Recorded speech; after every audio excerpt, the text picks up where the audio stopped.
have to continue to work on like it now. James John Wayne. My name is Paul James. I host this news every morning. And the Golden Angel Award ceremony.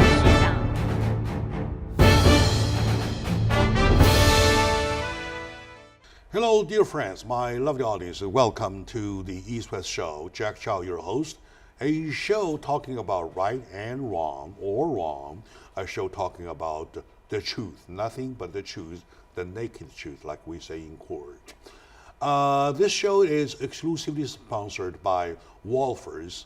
A prominent life must be a match with the palace grade jewelries. Wolfers, the Belgian royal family designated brand of jewelries with 400 years of glorious history and hand-forged by 10 generations of master craftsmen. That stands for a testimony to the spectacular, a share of the royal glory.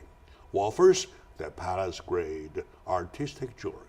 That brings us to the show. With me today is my dear friend, Madam Jiang Byung-Bark, attorney at law. My dear friend, also a dear friend to this show, to the community. Welcome to the show. Thank you. The subject today is immigration. Immigration is such a big category. Inside, there are many different areas that we need really to take a microscope to look into. However, lately we heard from Donald Trump that he calls upon us to bring the illegal immigrants, by which we have 11 to 12 million, to bring them to the sanctuary cities or sanctuary states. Right? We know California is a sanctuary state, and in Los Angeles, a sanctuary city. So take California and Los Angeles, for example. So my question to my guest is that, do you believe Donald Trump says the right thing? Oh, you don't think so? Yeah. And of course, and with everybody else, we're talking about you do not think so. But with an attorney, we have to go one step deeper. Why do you not think so? Well, you literally, as a president, you cannot interfere with the lawmaking process, either with the federal government or with the state. So if the state is independent, they can come up with their own laws, so long as the state laws do not conflict with the federal laws. It can enact its own laws. So when Trump say, I'm going to send all these people to a state, how can you do that, right? How can you do that? That's why it's wrong. Yeah, actually, how he can do that is one different issue. I'm talking about the legality. Does he have any legal ground of sending them to California, to Los Angeles? No, doesn't. He doesn't have any legal grounds. What the legal grounds do they have to move somebody from one state to another against his or her own wishes? I mean, no. No, he doesn't have that. No. That legal ground, right? No. Okay, now, and you just mentioned one point, or there was a digital time anyway. You mentioned one point just now that when the state laws conflicts with the federal laws, do the state law have to bend with the federal laws? In other words, who supervises the whole thing? The federal law will control. If there's a conflict between the provision of a state law and the federal law will prevail. That's called the supremacy. So, but how come California can stand on its own with the law saying that give them to me, or I sanctuary them, I protect them? Well, you can only do as much as you can so long as it does not conflict with the federal law. I know there is a state law, SB 54, that will require the local government not be cooperative with the ICE officer. Oh yeah, that's the of law. course I'm they talking can about, do yeah. that. They're not going to be cooperative. They're not saying, that we're interfering with your enforcement. We just do not provide this Oh, information to you. I see. Now we have a right to enact this law.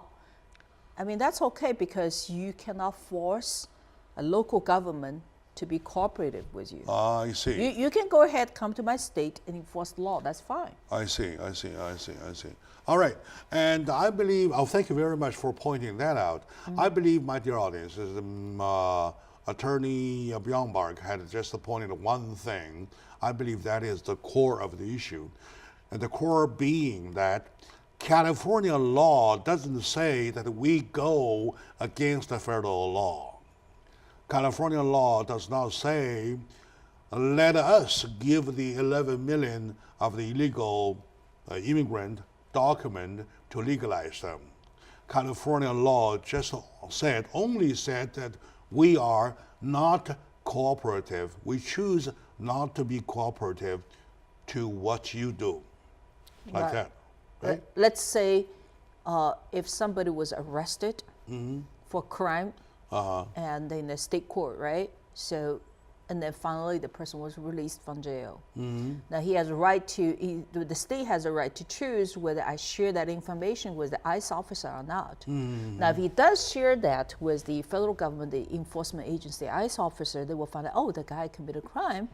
And there has to be a mandatory detention, an immigration detention center if he doesn't have a U.S. citizenship or something like that, right? So if that kind of thing happens, that means the state cooperates with the federal government by sending these people to the immigration detention center. Now by being a sanctuary state or sanctuary city, say, okay, we're not doing that because for some kind of reason, California have such a high amount of illegal immigrants and the economy depends on the illegal immigrants. Which is a fact.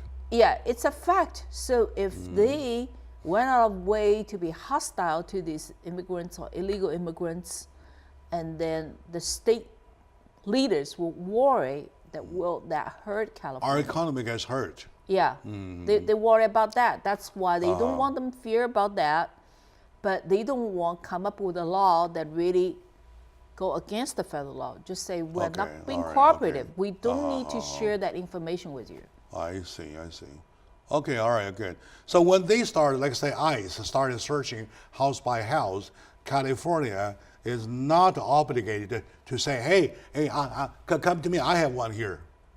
I have one in my back room, That's true. right? Yeah, And California just say, well, you do what you want to do. If right? you find it that the guy committed crime or whatever it is, you go ahead and Go arrest ahead, him. find them, On your own. Yeah. On your own. Yeah, right? we're not providing our resources or our information to you. Okay. That's Well, literally the way it says. That is totally the 54 is, what the 54 is, right? Right. We are not cooperating, Right. right?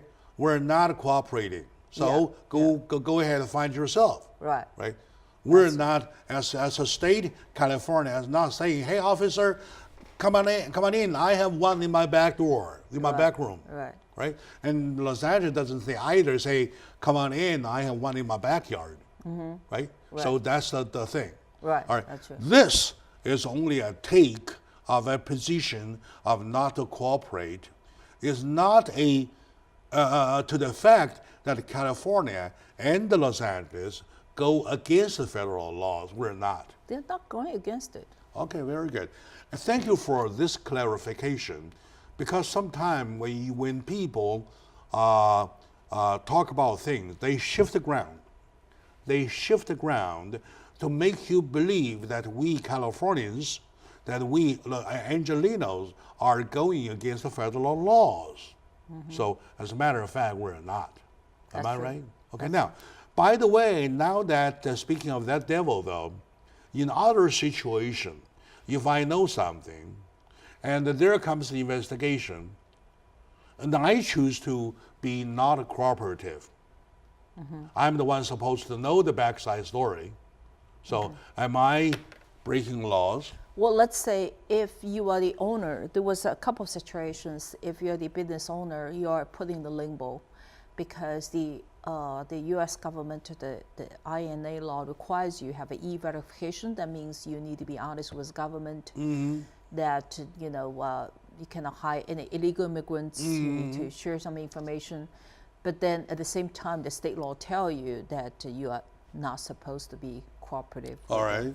And that really, make the. That is a violation itself. Yeah. That is a violation. Yeah. Okay. In other situation, for example, there goes a criminal investigation. Right. Somebody gets killed. And I know I was on the site. I know who did it. And there comes the investigation. I choose to be not cooperative. Am I breaking laws? Well, if you're on the crime scene, you're the witness. Now, if the government does not question you, you don't need to say anything because you don't have an obligation to volunteer any information. Now, let's say you're at home, you got a subpoena, and the DA wants you to testify in the court. Now, as a citizen, you do have a duty to testify in the court upon the subpoena. I see. All right. All right. I thank you very much for this clarification. And like I said, when you're talking to attorney, you're not just getting a yes or no. You need an answer to why. Now, my dear friends, let's take a short moment out. When we come back, we will continue. This show is exclusively sponsored by Wolfers, a testimony to the spectacular, a share of the royal glory. We will be right back, please. Le bijou icône de Philippe Wolfers, qui date de 1902. Il faut la regarder contre la lumière pour avoir toutes les couleurs de ce bijou qui est extraordinaire. Avec les opales, c'est un thème très à la mode, à la période Art Nouveau. On voit en argenterie, mais aussi en peinture. Et ça a à voir aussi quelque chose un peu symbolique. Un libellule, c'est très belle quand on la voit de loin, mais quand on l'approche, c'est comme un dragon en anglais. On dit un dragonfly. C'est une des grandes figures de l'Art Nouveau. Et cette pièce, mieux que n'importe quelle autre, témoigne de sa virtuosité. L'opulence, le raffinement, les courbes et les couleurs, et puis le thème aussi, qui raconte une époque. Libellule a été réinterprétée, plus légère, mais c'est bien à son aïeul qu'elle fait référence, une pièce désormais accessible à tous, puisqu'elle est passée de la boutique au musée.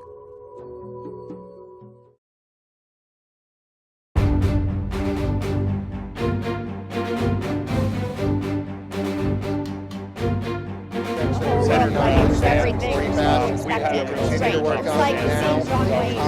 It's called James. And a golden angel award ceremony.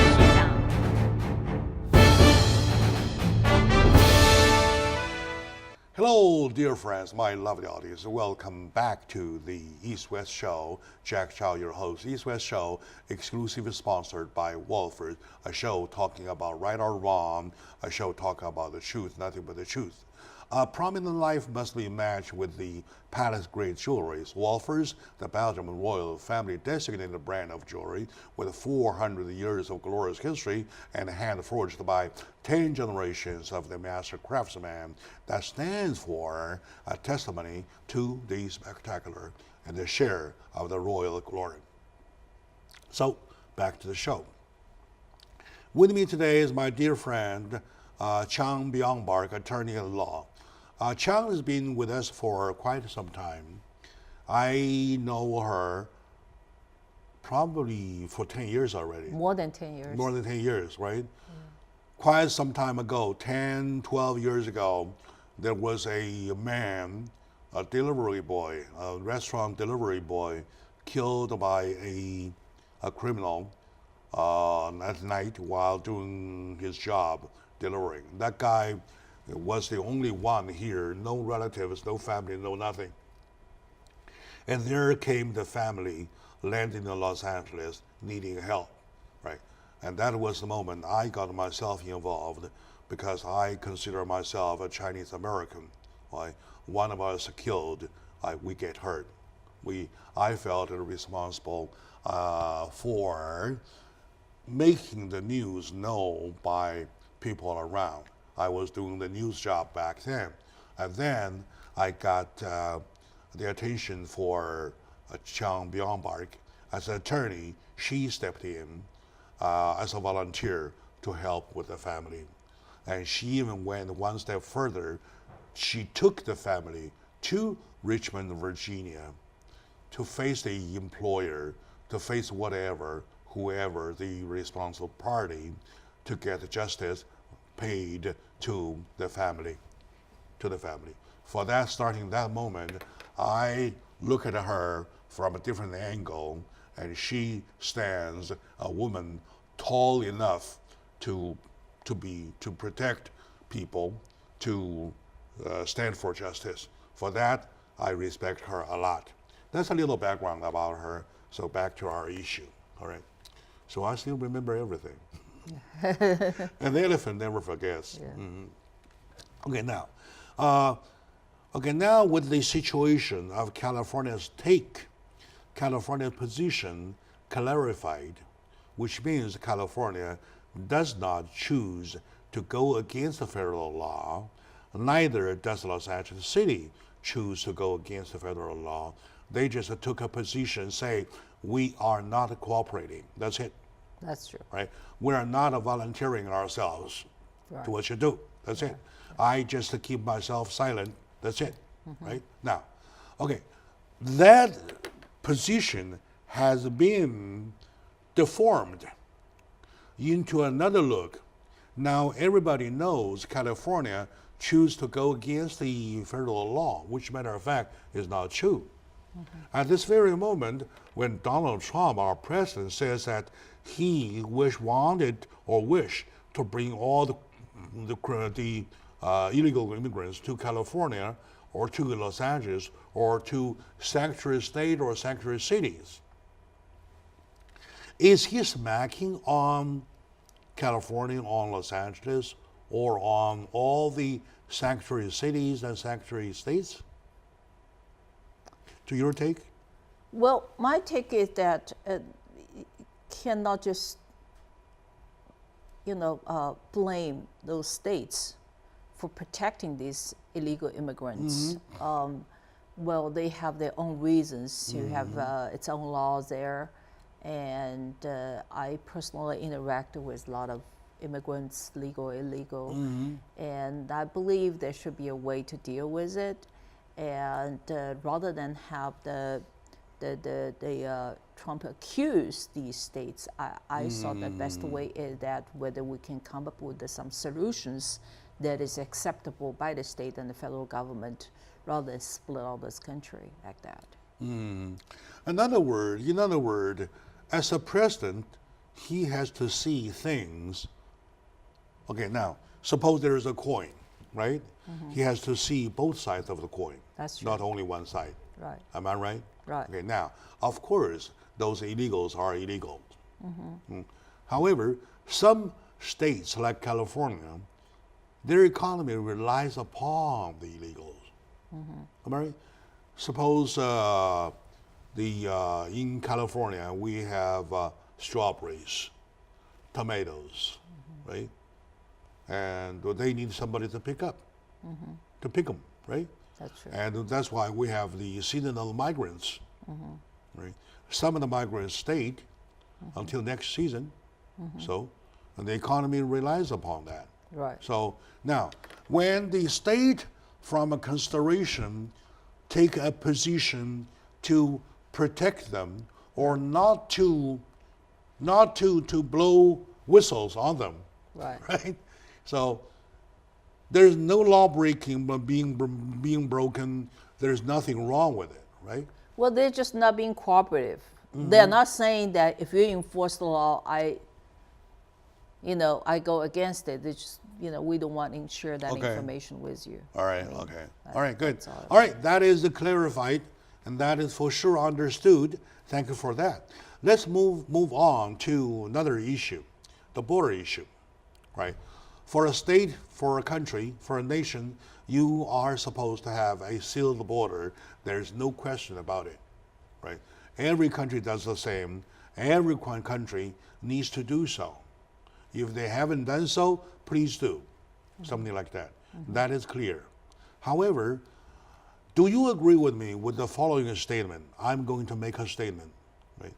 When you talk about your border, though, you really have to consider history, in history, there was no border. The land was somebody else. The land became to yours because you won the war, right? So with that as a fact in history, though, do you agree with me that when you make border policies, you really have to be considerate to the situation, to the fact? Do you agree with me? Not necessarily. The border is the border. History is history. So right now, I mean, it used to be the California belongs to Mexico, but it doesn't mean because it used to belong to Mexico and there would be more relaxed policy on the, in the borderline. That doesn't. That is not right. Oh, that So doesn't stand. Okay, we good. do need to protect our border for multiple reasons, and one is the secure reason. We don't want terrorists to come from the southern border. The second is that it's control of the illegal immigrants flow. Well, United States can only take that many illegal immigrants at one time. You have too many illegal immigrants come here, they will definitely affect the normal life of the legal residents or U.S. citizens. So they have a reason to seal the border, and also there is a the drug trafficking, human trafficking issues as well. So they do need to do something to protect the border. All right. And that's very clearly said. And I like that because that counters my consideration or my theory. Well, anyway, we will talk about it. But I believe that really speaks to kind of a truth that border is the border, history is history, right? Once it came to United States, it became land of the United States, and it has to have a border there, one thing. Now, what's happening at the end border now is really a headache, right? Not only we have the going back and forth, like free trafficking, right? But also we have the caravans coming. And the worst case is that some of them are even seeking for asylum. Right. And they say political asylum, right? Yeah. So how do we clarify or split hairs? Let's split hairs, right? So which is right, which is wrong, when everything is all mixed? Well, here's the thing. I do it one by one, okay? So we do have a border policy. We need to secure border.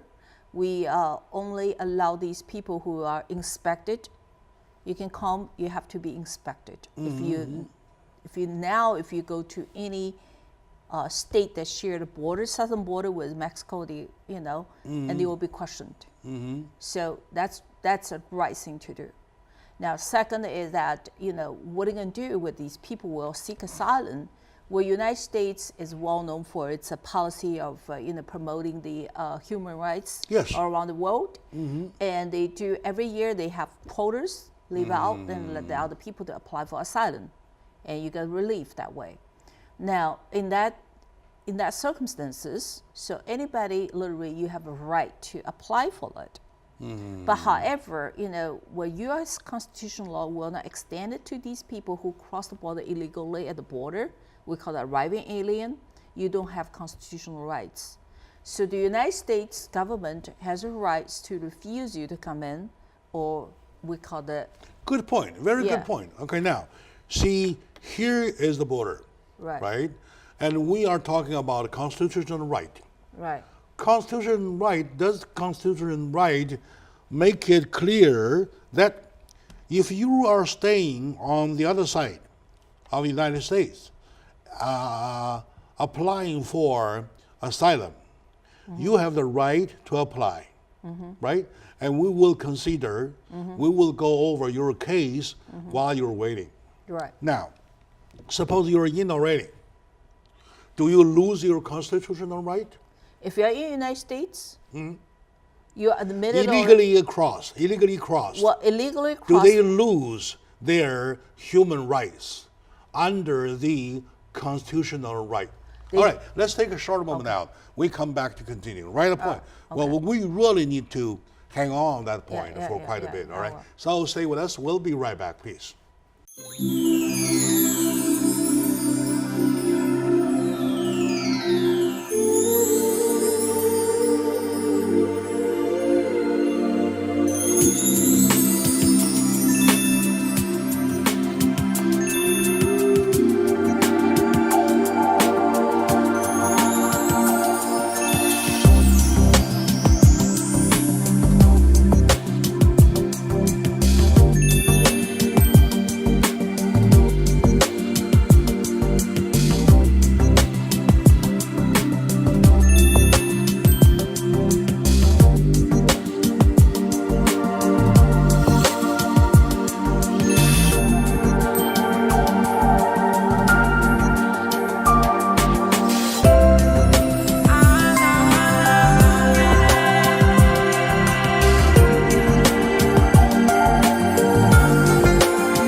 Everything inspected straight. It's like it seems wrong way. My name is Paul James. I host English News every morning. And a golden angel award ceremony.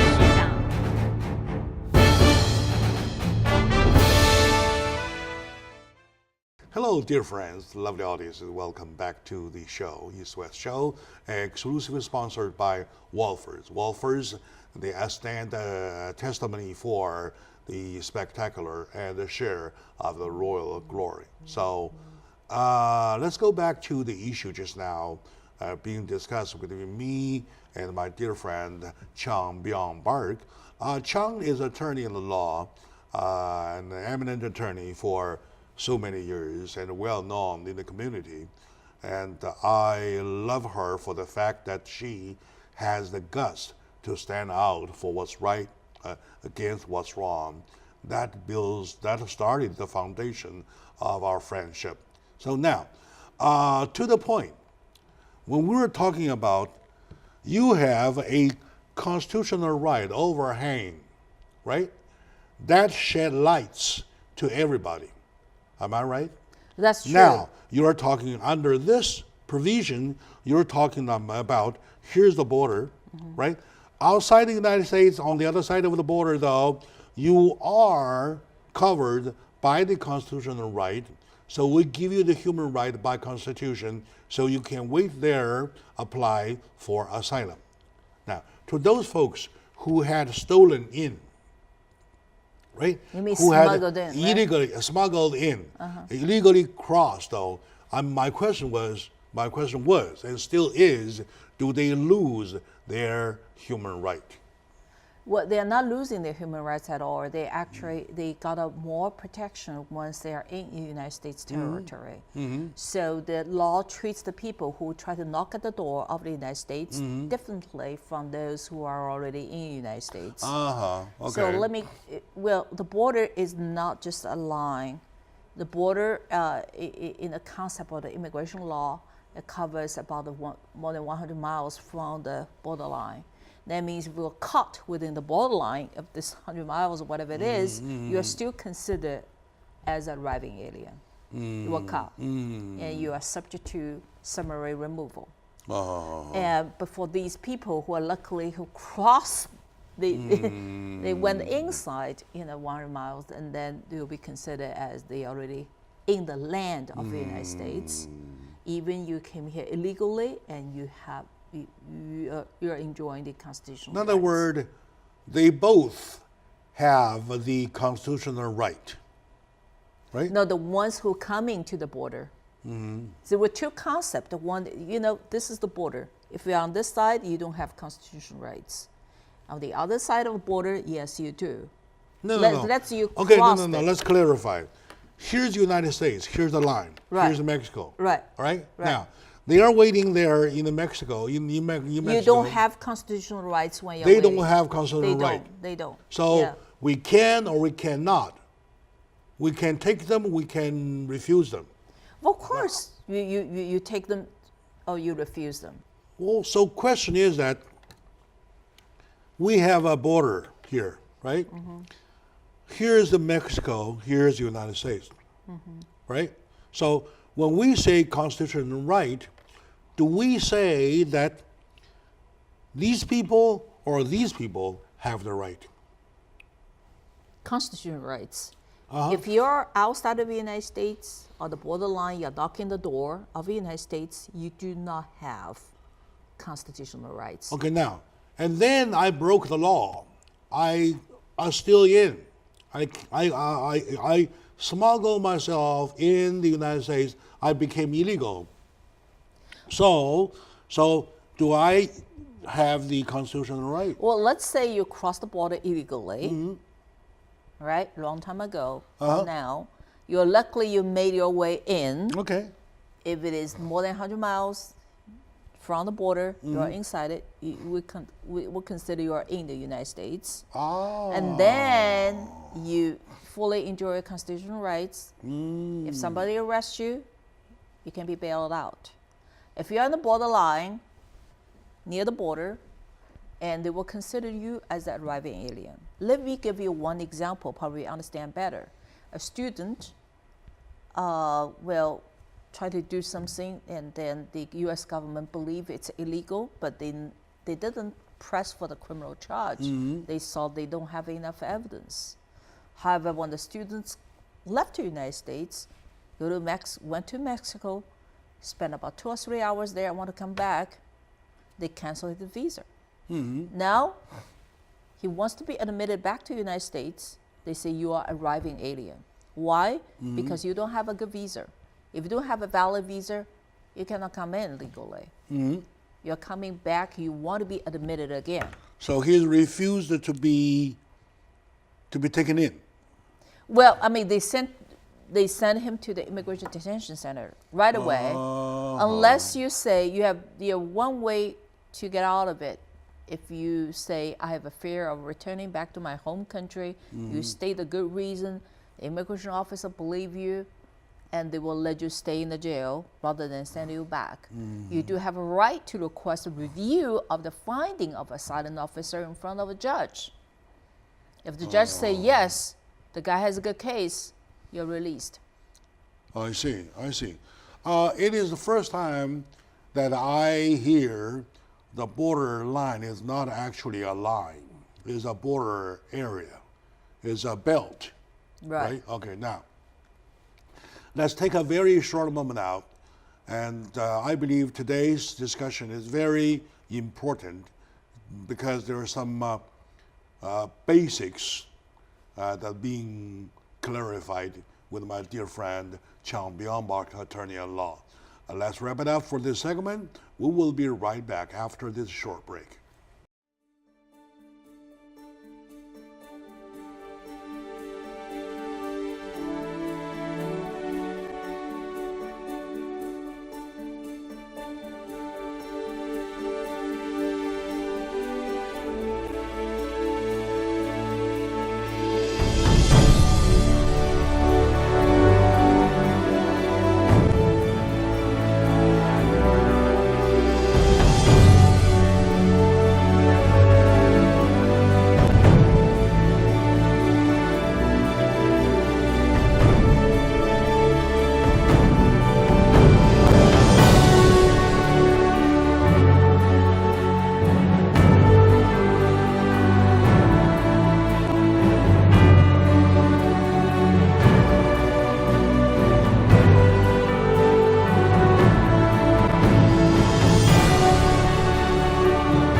Everything expected. It's like it seems wrong way. My name is Paul James. I host this news. And a golden angel award ceremony.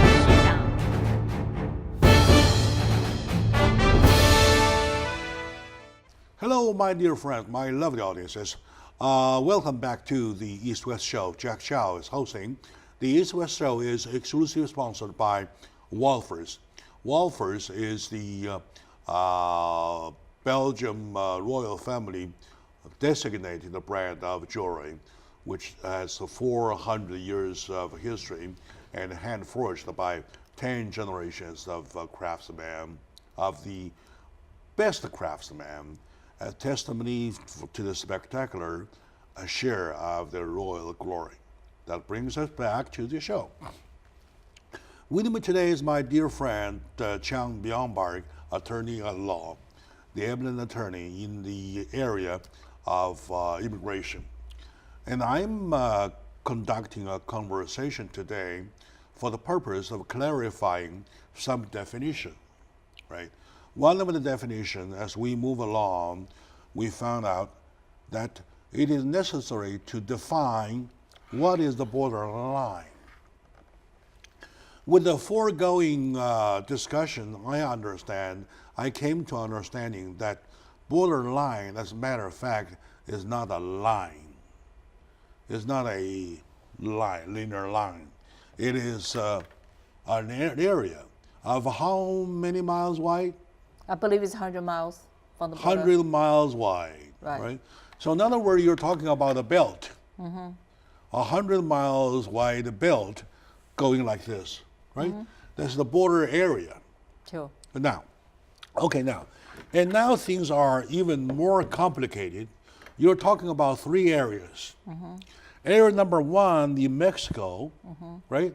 People at the door asking for asylum, asking to get in anyway. They are the law-abiding people who wait for the green light to get in. Area number 2 being the 100 wide area, which is the one that defines as a border. So they are there, right? Area number 1. And area number 2 is the United States, land like here. Right now, if somebody stands here, gets in here already, is he considered having crossed the border already? I mean inside the United States, right? No. You didn't follow me. I'm talking about within the 100 borderline? miles. Yes. Right? Yeah. So if he's here, Right. inside the 100 miles width, Within the, okay. Huh? Yeah. He's still considered as crossing the border.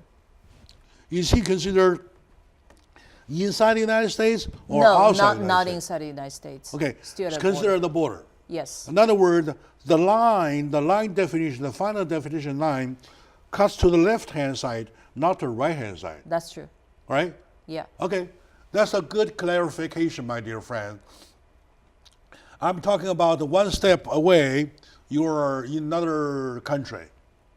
One step back, you're within the country. It's not a situation like that. That's the immigration.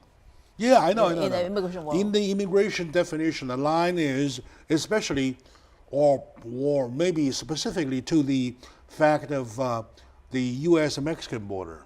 You're talking about 100 width, right? Within that area, anywhere you're caught suppose this is the width, right? Right. That's true. Anywhere you're caught here, you're supposed not in the United States yet. You are subject to the summary removal. You're Removal, not. Yeah. Right? You're So not U.S. Constitution does not cover you. Doesn't. So now you're here. Right. The U.S. Constitution does cover you. Right, that's true. You have to go through the full process. Full-blown procedure. Yes. I see. All right. Well, that's very, very necessary to clarify, my dear friend. Sometimes by definition, you're not talking about a line, a linear line. You're talking about area. And that area, though, the line, the conceptual line, as a matter of fact, is to the left-hand side, which is the United States, right? Okay. At this very point, though, the one step forward, one step back thing happens. Other than that, here, those areas, no, right? I always say that. Okay. Yeah. So I see. constitutional rights only apply to those who are already considered as to be admitted to the United States, or you are already in the land, inside the land of the U.S. All right, good, Yeah. good. Let's move on one more step, right? There's group 1, people who are caught here within the 100 miles, right? And group 2, people are there in Mexico, in the land of Mexico waiting for asylum. Bro. Are they treated as the same group of people, or they are dealt with differently? Well, I cannot second guess what happened in Mexico, but as to the procedure, and if you're caught within 100 miles, what you do? Either you will be sent to the U.S. Immigration Detention Center, which is different from if you were in Mexico. They will not take you from Mexico into the U.S. Immigration Detention Center. You are just stay at Mexico. You are free, so you can walk around. But if I caught you at 100 miles, then if I don't catch you, yes, you can walk around. Doesn't matter. I see. If I got you, you are in jail. In other words, they are considered different kind of groups, right? This group is inside the 100 miles region. Yeah, you're within the United States territory. They get detained in the United States in that area. Right, that's true. Until further process. Right. Right. Of course, most likely, well, like you said, most likely gonna be deported. Yeah. Right. And this has nothing related with the United States yet. Well, they are not considered to be admitted to the United States. Okay. All right. Now, okay. My next question is about asylum. Right. You earlier mentioned about the definition of asylum. By law, everybody deserves the right to ask for protection, to apply for protection. Well, you only have certain grounds you can apply. Let's say you. What ground? Well, this is the law. You only qualify for the asylum if you have suffered past persecution from the government on the basis of, they have 5 categories, like religion, political opinion, race, nationality, and you're a member of a particular social group. Member of what? Particular social group. Okay. Well, let's say you belong to a certain group, and this group of people tend to be mistreated by the country of origin, and then you have a right to apply for it. I see. What if I'm a woman, I'm running away from my abusive husband? Well, that's will be decided. Am I qualified for an asylum? That's decided by case basis. I used to handle that kind of cases before. Oh, you did? I did. Yeah, I did a couple of them. I won one recently. So what they did is that they will look at it, what happened, well, the actor is not a state government official.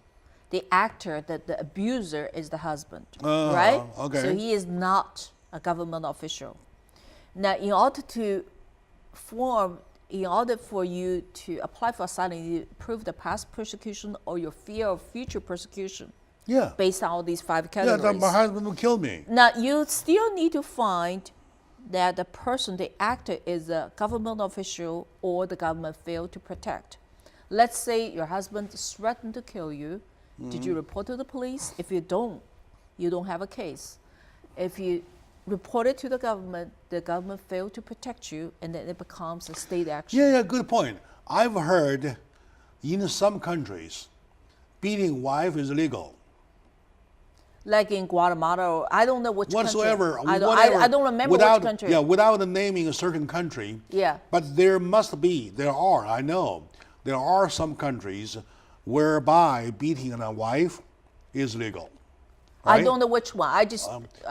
In this very country, the government, the husband never gets punished because the government doesn't care, right? So running away from that kind of husband is also running away from the failure of the government. Am I right? That's true. All right. That's so true. that stands for a case. Right. But you still need to decide. So what case you represented? The other, you said you won. I was one the woman would try to run away from a habitual gambler, Habitual gambler. Gambler, and the gambler gambles a lot of money, and he wastes a lot of money. Keep on asking money for the wife, and beat the wife up, and then the wife report to police, doesn't work out, and then he's threatened to kill the family members. So it's a very extreme case, which is true. But In other words, you have to establish the danger. Am I right? That's true. Now, once I go back, I get killed, I get beaten, I have to suffer. Right. Am I right? Right. So without that is the establishment, though, you do not have a case. You need to prove there was two. One is past persecution. You mean you have bad experience in the past. The second, if you don't have past persecution, then you need to prove you have a fear of future persecution. Okay, But now they could be let's reasonable. move on one step further. Suppose the gambler, Right. the gambler. Right. This time the victim is the gambler. Right. The gambler lost a lot of money, and he had lots of people chasing after him, right? And they want to kill him because he owes the money. Right. Am I right? Right. So this poor gambler, is he running away from persecution? No, he needs to. He deserves what he needs. He deserves whatever he deserves. But he still needs to report to the government, police officer, that somebody is calling me. Exactly. That has to be. The government says, I don't care. How about Well, that? and then you have the proof. I used to handle another case, which is true as well. That was very extreme case in certain parts of country in Africa. The woman need to go through a certain kind of procedure, make sure she is, she's loyal to the husband or just virgin. But then she doesn't want to go through the procedure. The house the mother stayed was burned down. So, and then they did file the police report, and the police just ignored their request. Yeah, please ignores it. And then doesn't she care. found that I got her. She won the asylum at the end. You won the case. Well, I won the case. Yes. Oh, good. I won the case. All right, very good. Okay, my dear friends, in a stretch of some knowledge, and I make one more understanding that you're running away from your husband. Well, sometimes probably you are protected, and probably those women can go to you. Because you won two cases, right? I still need to examine whether we're they're over valid time. We're over time. We have to be short. My dear friend, thank you for watching. This show is exclusively sponsored by Wolfers. Wolfers stands for a testimony to the spectacular, a share of the royal glory. Wolfers, the palace grade artistic jewelry. So that covers all. See you next time.